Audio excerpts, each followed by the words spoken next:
Enigma Podcast apresenta Percepções.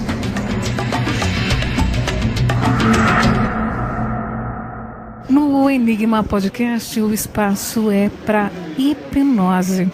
E para falar sobre hipnose, a gente vai conversar com o professor Ronald Arthur Scoss, que na verdade é meu conhecido há bastante tempo, é meu amigo há bastante tempo, e é com imenso prazer que a gente vai conversar com o Ronald. É satisfação, prazer conversar com você. Igualmente, tenho muito prazer em revê-la, depois de alguns anos, e também de estar aqui com você. Vamos fazer assim um ABC a respeito de hipnose. Para que as pessoas conheçam um pouco a seu respeito, Ronald, eu queria que você falasse, assim, fizesse um depoimento, na verdade, como a hipnose entrou na sua vida. Você que é uma pessoa dedicada a estudos nessa área de neurolinguística, de astrologia, como você acabou se apaixonando, se envolvendo e adquirindo mais conhecimento a respeito de hipnose? Então, eu trabalhava sempre com astrologia, sempre trabalhei com astrologia, só que chegou num ponto em que eu achei que a astrologia, ela te leva até um certo ponto. E depois eu não sabia o que fazer com aquilo. Como aconselhar, por exemplo, os meus clientes. E como pesquisador curioso que eu sempre fui, eu fui buscar outras ferramentas. Então eu conheci a neurolinguística, que eu achei uma ferramenta excelente, e depois a hipnose, que eu achei uma ferramenta mais excelente ainda. Então eu conheci a hipnose de Milton Erickson, que nós chamamos de hipnose ericksoniana. Nós temos dois tipos de hipnose: a hipnose clássica, que as pessoas já viram na televisão. Você vai comer uma cebola, uma maçã, uma cebola e tal. A pessoa dança, canta, chora, ri. Nós chamamos isso de hipnose de palco. E nós temos uma segunda hipnose, que é justamente a hipnose de Milton Erickson, que na realidade não é nada mais, nada menos do que um grande relaxamento, um relaxamento profundo. Então, como todo ser humano tem um inconsciente, a hipnose é como se fosse uma porta que abre o inconsciente, que nos dá a possibilidade de trabalhar com os bloqueios, medos, angústias, fobias, enfim, todos esses bloqueios que o ser humano tem, que não está consciente para ele. Por exemplo, se você tem uma dor, essa dor é consciente. Você sabe que é uma dor, machucou o braço, machucou o pé, ela é consciente. Mas se você tem uma fobia, ela está inconsciente, ou seja, você não sabe de onde vem. Aonde está, por que você desenvolveu essa fobia. Então a hipnose tem essa possibilidade de abrir essa porta do inconsciente e nós trabalharmos essa fobia. Voltando um pouquinho ainda, Ronald, eu queria que você falasse a respeito, até para que os nossos ouvintes aí tenham muito claro essa diferente forma, Ou seja, a hipnose vinda do Erickson, essa hipnose clássica, essa hipnose de palco, e que é popularmente conhecida, A gente vê muito, por exemplo, em filmes, até em espetáculos teatrais, alguém, normalmente com relógio de bolso, em movimento de pêndulo, convencendo a outra pessoa a determinadas atitudes. Então, rir, chorar, mesmo supostamente contra a vontade. Na hipnose vinda de Erickson, isso também acontece, ou seja, existe o mestre e o escravo que aceita essas indicações. Gostaria que você falasse a respeito disso, porque algumas pessoas talvez tenham até receio de hipnose por causa disso. Até uma vez aconteceu. Uma cliente entrou no meu consultório e quando ela me viu, ela levou um susto, porque ela achou que eu fosse essa pessoa que tivesse um bigodão, uma barba comprida, tivesse todo vestido de preto, e que eu fosse usar o pêndulo e que ela fosse ficar à mercê das minhas ordens. E não é nada disso, é muito pelo contrário. Por exemplo, a pessoa, quando ela está no estado que nós chamamos de transe, a palavra parece assustadora, mas não é, porque na realidade é um estado de relaxamento. A pessoa, por exemplo, se eu colocar a mão no braço ou a mão na mão dessa pessoa, sem pedir licença para o inconsciente, essa pessoa desperta na mesma hora. Então não tem essa história da pessoa ser escrava, ficar sob o meu domínio, vamos dizer, porque ela está hipnotizada. Não, ela está consciente, ela fica consciente. Ela pode até esquecer algumas coisinhas que depois eu vou lembrando, quando é conveniente para ela. Então isso é só lenda, é coisa do passado, porque isso começaram nos filmes, principalmente em Londres. Em Londres se usava muito essa hipnose clássica, então fizeram essa figura dessa pessoa, né, de fraque, todo de preto, amedrontador. E as pessoas têm esse medo, acham que é isso, e não é. Não tem nada a ver uma coisa com a outra. Você está dizendo desse estado da pessoa, do paciente, vamos chamar assim. É um estado ao contrário do que a gente tem como ideia, não é um estado de sonolência, seria um estado de extrema atenção, já que essa pessoa vai estar ligada ao seu inconsciente, mas ao mesmo tempo é um estado de relaxamento. Eu queria que você falasse mais a respeito desse estado. É como se fosse um estado de alfa, que é onde a pessoa está profundamente relaxada, mas ao mesmo tempo com uma profunda atenção. Porque naquele momento, ela se desliga do mundo material no sentido de preocupações. Então, preocupação com o supermercado, com o carro, com a família, ela está focada nela, só nela naquele momento, com o problema dela, com aquilo que ela quer resolver. Então, ela está focada e ao mesmo tempo ela está num estado de relaxamento profundo.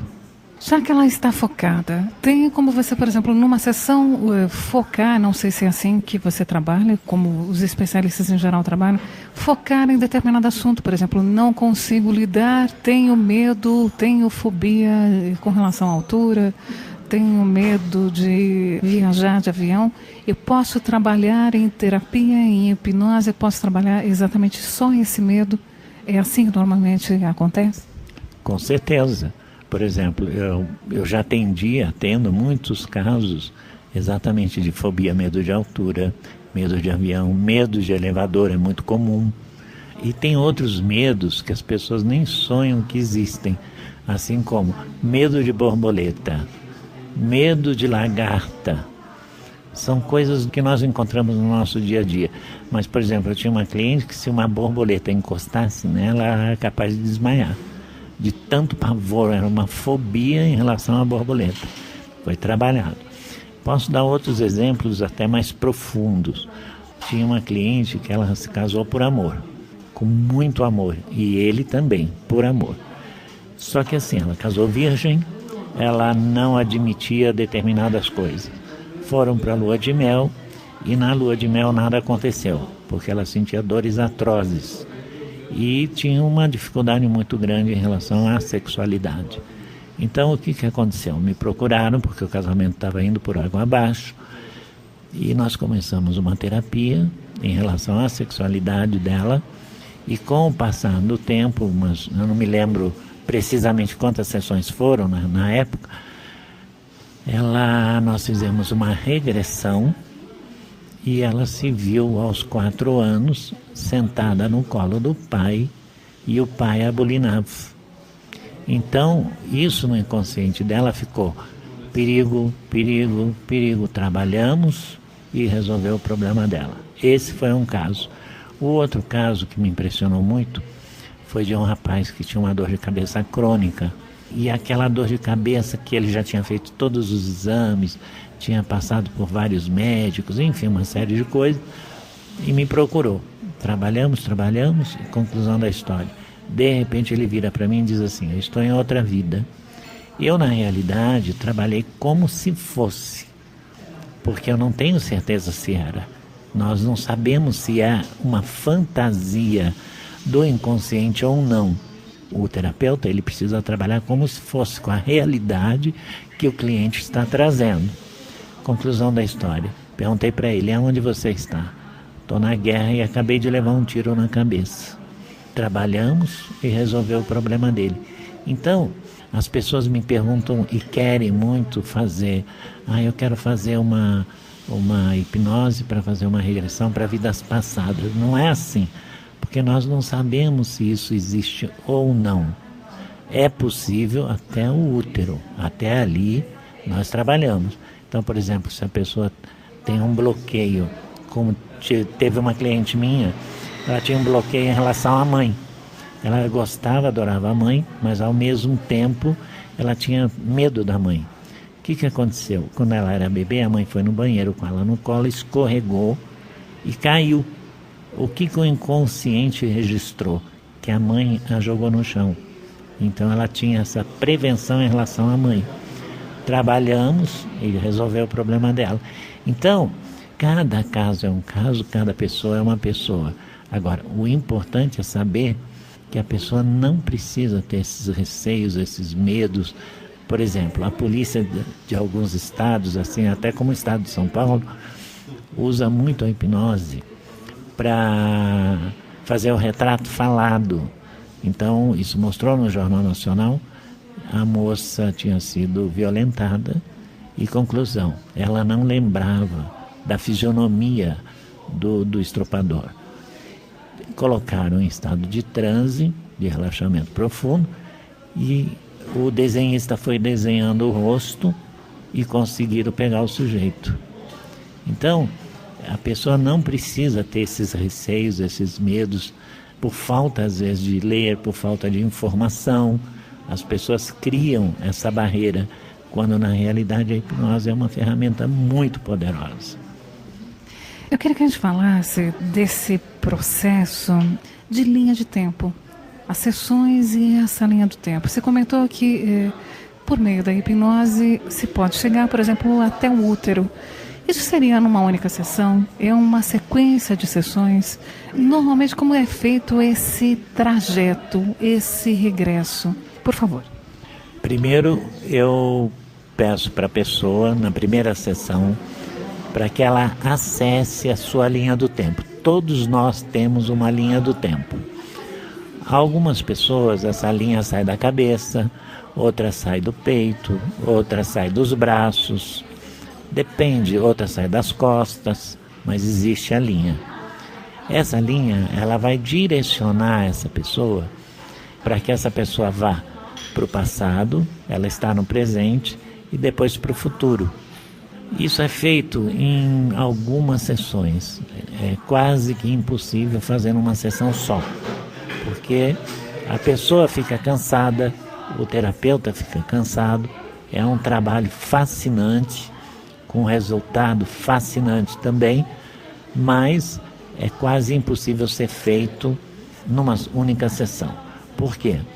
Porque nós direcionamos essa pessoa para a linha do tempo do passado.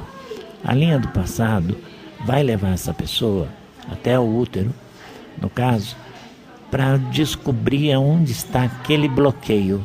Por exemplo, eu tenho um bloqueio em relação à altura. Pronto, uma coisa mais fácil. Aonde que meu inconsciente aprendeu esse comportamento? Porque ele aprendeu. Você não nasceu com medo de altura. Você aprendeu, o inconsciente aprendeu. O inconsciente, ele pensa, aprendendo esse comportamento, que ele está te protegendo, que ele está te ajudando. Mas na realidade não é. E ele tem uma certa dificuldade em desaprender, vamos dizer assim.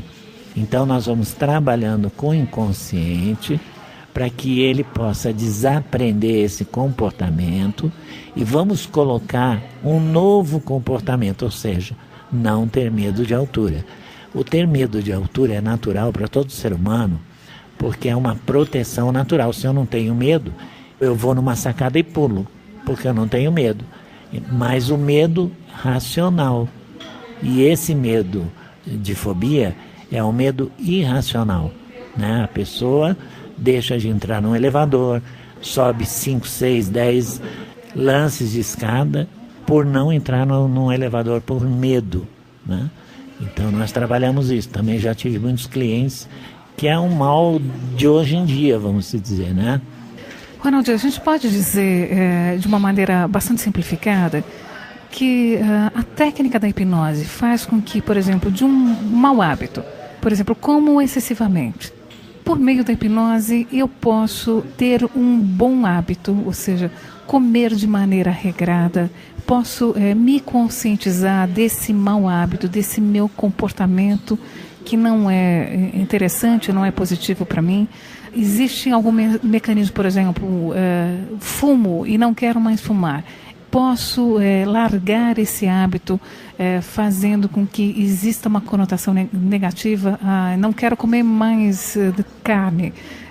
Vou fazer com que eu tenha ou sinta náusea. Como se trabalha e qual seria a vantagem ou desvantagem, por exemplo, de dar uma conotação negativa para algum hábito que eu queira largar? Bom, eu vou falar de uma forma bem simplificada para que as pessoas possam realmente entender. É como se o nosso inconsciente fosse uma fábrica que tivesse vários e vários funcionários, vários colaboradores. Nós vamos entrar em contato com aquele colaborador que gera esse mau hábito, que nós chamamos de partes, as nossas partes internas, que gera esse hábito, e nós vamos fazer um acordo com essa parte, para que essa parte colabore para que nós possamos deixar esse mau hábito. Ou seja, parar de fumar, diminuir a comida, emagrecer, enfim. Não é que isso seja um milagre, é um trabalho que eu diria que é um trabalho de formiguinha. É claro que precisa ter também a vontade da pessoa. Se a pessoa não tiver essa vontade, não adianta nem ela sentar lá e achar que vai resolver, porque milagre não existe. Então tem que ter a colaboração do cliente, né? Se o cliente realmente quiser, é totalmente possível. Voltando às sessões, em média, quanto tempo dura cada sessão? Trabalhando, claro que é caso a caso, mas trabalhando determinada fobia. Qual é a média de sessões? Eu tenho um problema, quero resolver, como se fosse uma terapia curta e direcionada a resolver aquela questão. Então, a hipnose veio justamente para isso, para diminuir o tempo das pessoas, porque hoje em dia, no mundo que nós estamos vivendo, esse mundo globalizado, essa correria que a gente vive do dia a dia, as pessoas não têm mais tanto tempo. Então a hipnose, ou até também a neurolinguística, ajuda muito a ser mais rápido do que as terapias mais convencionais. Eu não posso precisar um número, porque cada pessoa é uma pessoa. Já aconteceu de eu ter uma cliente, uma que eu digo são vários clientes, que em 3 sessões está resolvido, e outros precisam de mais sessões. Então não tem como eu dizer, olha, são 5, ou são 10, ou são 15, não tem como dizer isso. E o tempo de cada sessão, em média? Meia hora, 40 minutos, 50 minutos? Existe um tempo aí que você consiga induzir essa pessoa em relaxamento, trabalhar e que ela regresse? Normalmente é 1 hora. Mas eu desenvolvi uma técnica que eu não olho no relógio. Então, eu não vou interromper um trabalho que já se iniciou, porque deu 1 hora. Então, já teve sessões de 1h30, sessões de 1h40, porque eu não posso interromper, já comecei a sessão, já comecei o exercício com a pessoa, né? Então, eu não posso parar e dizer, olha, deu 1 hora, você tem que ir embora. Eu continuo o meu trabalho até terminar a sessão. Então, tem sessões que em 40 minutos ela já aconteceu, já acabou. Então, uma acaba cobrindo a outra, vamos se dizer. E tem outras sessões, que dependendo do que nós estamos trabalhando, que duram 1h20, 1h40, por aí. Ronald, a pessoa que vai procurar um hipnoterapeuta, o que deve ter em mente? Essa pessoa deve ter feito que cursos... deve ter que cuidados nas sessões. Como normalmente vocês conduzem a sessão? Vocês fazem uma entrevista antes? Eu queria que você comentasse então a respeito dessa formação. O que é interessante, o que eu, buscando a hipnose como terapia, devo ter na mente? Em primeiro lugar, saber qual é a origem desse hipnoterapeuta, de onde ele veio. No caso, quando eu digo de onde ele veio, em termos de estudos, né? Por onde ele passou, qual é a trajetória dele, né?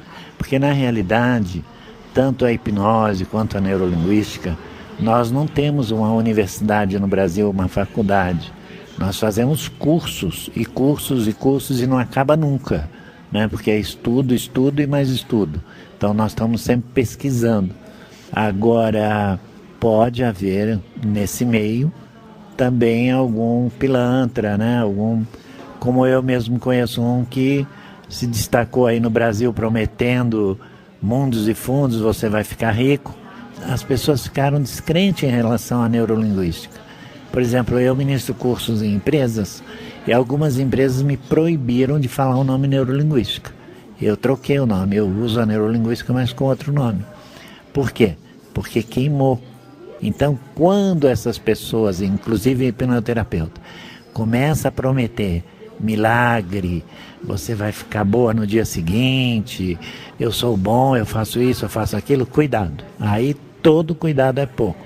Agora, se você conhecer um hipnoterapeuta que passou pelo Instituto Milton Erickson, que você percebe que é um pesquisador, que estuda, que gosta do ser humano, que se volta para o ser humano, que não fala só em dinheiro. Claro, o dinheiro é importante, mas não é só o dinheiro, né? Que você perceba que é realmente um pesquisador, aí você está em boas mãos. A gente estava falando até agora da hipnose como uma forma de terapia individual. Ela pode ser feita também de maneira coletiva. Eu posso trabalhar em grupo me valendo de técnicas de hipnose? Bom, é claro que de preferência a individual é melhor. Não no sentido de ser melhor porque vai resolver mais rápido o seu problema. Por você ficar mais tranquilo, mais intimamente, vamos dizer, é um trabalho mais voltado só para você, ao passo que em grupo esse trabalho é voltado pro grupo. Mas é possível, né? Eu já fiz trabalho de grupo e que foi muito bom, que deu o resultado. E que a pessoa não precisa, o bom é isso, que a pessoa ela não precisa se expor, ou seja, contar os problemas dela. Ela senta lá, fica quietinha e nós já vamos direcionando, claro, para o grupo. Agora, quando é alguma coisa assim mais íntima, uma coisa mais... como foi o caso dessa minha cliente, por exemplo, que eu falei que tinha dificuldade com relações sexuais. Já não funcionaria em grupo, né? Já não seria um trabalho em grupo.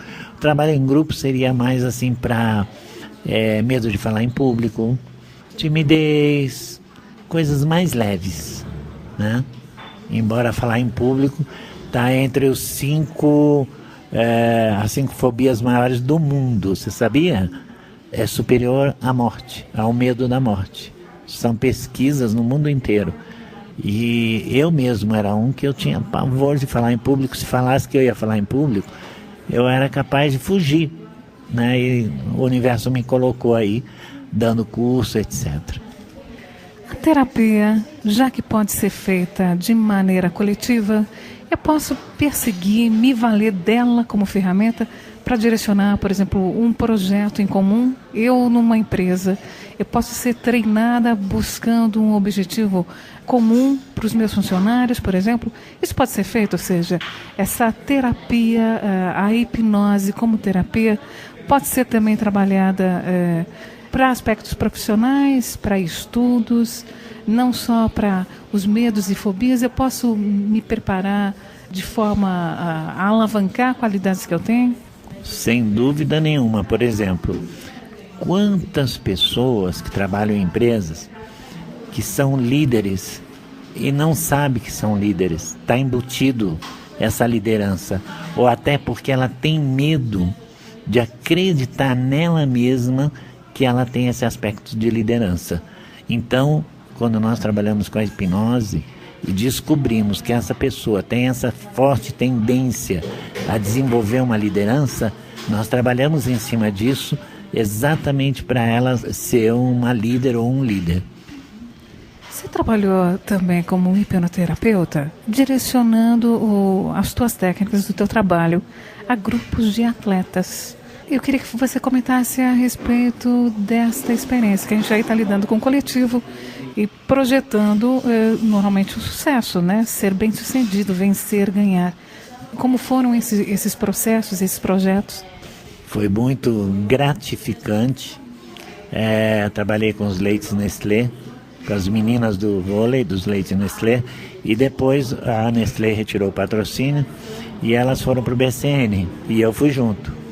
Criamos, independente de terapia, uma amizade muito forte entre nós e era um sofrimento para elas e para mim também, porque em dia de jogo eu ficava muito tenso e o resultado tinha que vir e o resultado era ganhar, que a empresa não joga para perder, e nós fazíamos coisa que até o diabo duvida. Eu me lembro de uma sessão que foi feita dentro do banheiro coletivo, porque elas estavam com medo naquele dia. Não é medo, elas estavam receosas.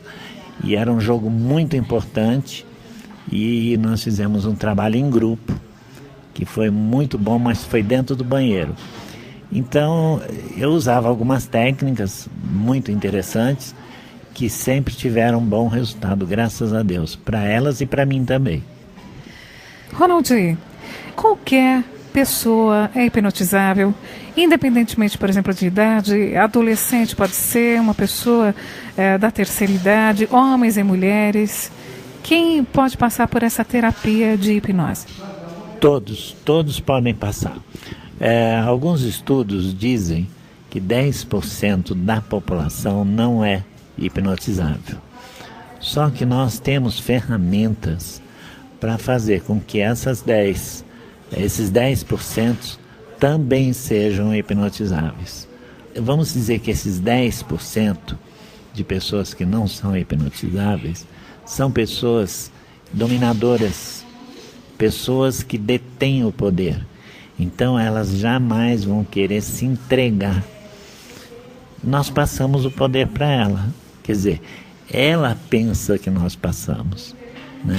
Mas nós damos o poder para ela. Então eu diria que ela mesma acaba se auto-hipnotizando, junto com o terapeuta, lógico, acompanhada. 90% das pessoas têm essa resistência inicial, na primeira, na segunda, porque elas ficam na dúvida, ficam desconfiadas, estão estudando o hipnoterapeuta, o trabalho, né? Elas não chegam e se entregam imediatamente. É muito raro. Então isso também causa uma resistência. Mas à medida que o tempo vai passando, nós vamos criando uma credibilidade, uma confiança, e depois ela relaxa e vai, que é uma beleza. Ronald, você, esses anos todos como terapeuta, e especialmente como hipnoterapeuta, que tipo de retorno você tem dos teus clientes, dos teus pacientes? Que depoimentos as pessoas fazem para você? Existem alguns pacientes que voltam, seja para tratar de uma outra fobia, de uma outra circunstância que não consegue lidar. É comum esse retorno. Então, são os depoimentos que eu queria que você comentasse. E se existe o retorno da pessoa que acaba tendo a hipnose como um recurso para lidar com os seus problemas. Não existe um retorno, porque ela não sai. Ela dá uma continuidade, né? Porque, tipo assim, eu não falo para a pessoa, olha, você está de alta. Não tem essa história de alta. Ela mesma percebe que está bem, que não precisa continuar. Então, se ela não quer trabalhar outra coisa, encerra ali. Normalmente eu recebo e-mail, recebo abraço, né, da pessoa estar grata do que aconteceu. Eu brinco, eu falo, olha, eu não fiz nada, quem fez foi o seu inconsciente, seu cérebro, que na realidade é isso. Eu sou só uma ferramenta que vou conduzindo. Agora, tem outras pessoas que não têm um problema só, né? Não tem uma fobia só. Então, essa dá continuidade, ela nem para. Então, terminou de trabalhar uma coisa, ela fala, agora eu quero trabalhar essa outra coisa. Então, começa de novo a trabalhar. E isso é muito bom, porque ela já está habituada com o terapeuta, com o ambiente, com o terapeuta, com o trabalho, ela já conhece. Então, vai bem mais rápido, inclusive, porque ela já conhece, ela já tem a confiança, né? E isso é muito bom. É muito gratificante pro terapeuta quando ele ouve a cliente ou o cliente dizer: Ronald, eu tô parando porque eu já não tô mais sentindo aquilo, e eu sei que é verdade. Ronald, curiosidade. O professor Ronald, quando precisa de um hipnoterapeuta, você se auto-hipnotiza? Existe essa possibilidade? Você se vale de técnicas de hipnose para se trabalhar? Eu uso bastante para mim mesmo, várias técnicas, mas eu prefiro ainda ir num hipnoterapeuta. Eu prefiro ser conduzido nesse momento, mas quando isso não é possível, eu uso as técnicas que eu conheço para mim mesmo. As pessoas que têm curiosidade a respeito de hipnose, da hipnose como terapia, as pessoas que quiserem manter um contato com você, você tem um e-mail que as pessoas podem entrar em contato, porventura marcar uma sessão, uma consulta, por favor. É prof, de professor, né, abreviado, ronald@uol.com.br. Para a gente encerrar esse nosso bate-papo, eu gostaria que você deixasse uma mensagem final para os nossos ouvintes. Quando pensarem em hipnose, quando pensarem em hipnose terapia, o que devem ter em mente? Vou me valer da hipnose como terapia. Estou disposto. O que devo fazer? Eu vou falar sobre uma metáfora que é muito bonita, muito interessante e bem hipnótica, porque nós esquecemos de falar de uma coisa bem interessante, que as pessoas elas entram em estado de transe várias e várias vezes por dia. Então, por exemplo, quando você está dirigindo o seu carro, você está indo em direção à sua casa, você pensa em tudo, menos no caminho. Quando você percebe, você está lá. Isso é um estado de transe. Quando você está vendo televisão, que você está vendo um filme, você foca naquele filme e você não lembra de mais nada que está em volta. Você não sabe se está chovendo, se está fazendo sol, se tem gente gritando ou não. Você está focado no filme. Aquele momento também é um momento hipnótico. O momento que você está lendo um livro e que você está super interessado naquela história, também você está num momento hipnótico, e por aí vai. Mas eu vou falar dessa metáfora que é muito bonita. Então, um samurai, ele chegou e perguntou para Buda: Buda, me diga, o que é o céu e o que é o inferno? Aí Buda olhou bem para o samurai e falou: mas logo tu, samurai, tu que é um cachorro, um porco fedido, vem me perguntar isso? O samurai na mesma hora levantou a espada para cortar o pescoço de Buda. Aí Buda rapidamente, inteligentemente falou: aí é o inferno. Aí o samurai começou a baixar o seu sabre, a sua espada, e Buda respondeu: e aí é o céu. Então, no momento que ele levantou a espada, ele estava num momento de ódio, de rancor, de raiva, para cortar a cabeça de Buda. Então ele estava no inferno. No momento em que ele abaixou a espada, ele foi para o céu, ele estava no céu. Então eu acho essa metáfora muito bonita e ela tem muito a ver com a hipnose.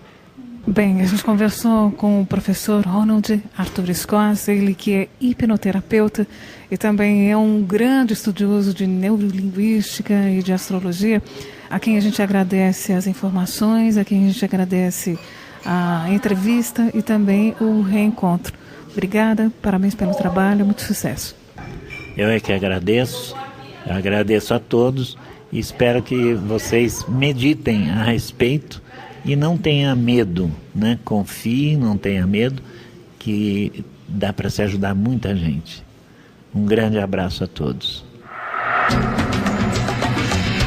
Enigma Podcast apresentou Percepções.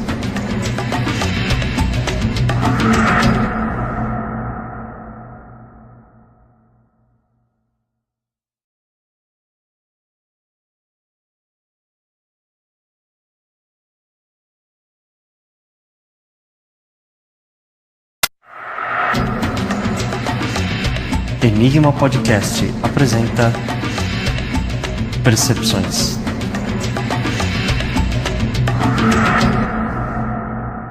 No Enigma Podcast, o espaço é para hipnose.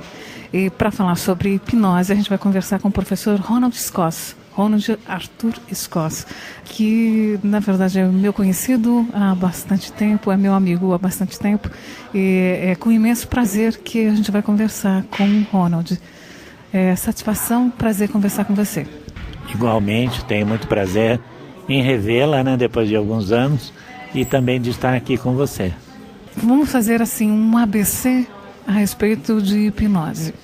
Para que as pessoas conheçam um pouco a seu respeito, Ronald, eu queria que você falasse, sim, fizesse um depoimento, na verdade, como a hipnose entrou na sua vida. Você que é uma pessoa dedicada a estudos nessa área de neurolinguística, de astrologia, como você acabou se apaixonando, se envolvendo e adquirindo mais conhecimento a respeito de hipnose?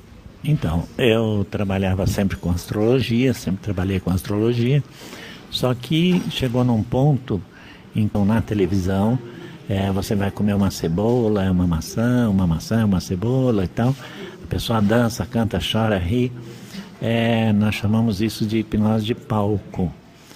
E nós temos uma segunda hipnose, que é justamente a hipnose de Milton Erickson, que na realidade não é nada mais, nada menos do que um grande relaxamento, um relaxamento profundo. Então, como todo ser humano tem um inconsciente, a hipnose é como se fosse uma porta que abre o inconsciente, que nos dá a possibilidade de trabalhar com os bloqueios, medos, angústia. Eu achei que a astrologia, ela te leva até um certo ponto. E depois eu não sabia o que fazer com aquilo. Como aconselhar, por exemplo, os meus clientes. E como pesquisador curioso que eu sempre fui, eu fui buscar outras ferramentas. Então eu conheci a neurolinguística, que eu achei uma ferramenta excelente, e depois a hipnose, que eu achei uma ferramenta mais excelente ainda. Então eu conheci a hipnose de Milton Erickson, que nós chamamos de hipnose ericksoniana. Nós temos dois tipos de hipnose. A hipnose clássica, que as pessoas já viram, as fobias, enfim, todos esses bloqueios que o ser humano tem, que não está consciente para ele. Por exemplo, se você tem uma dor, essa dor é consciente. Você sabe que é uma dor, machucou o braço, machucou o pé, ela é consciente. Mas se você tem uma fobia, ela está inconsciente, ou seja, você não sabe de onde vem, aonde está, por que você desenvolveu essa fobia. Então a hipnose tem essa possibilidade de abrir essa porta do inconsciente e nós trabalharmos essa fobia. Voltando um pouquinho ainda, Ronald, eu queria que você falasse a respeito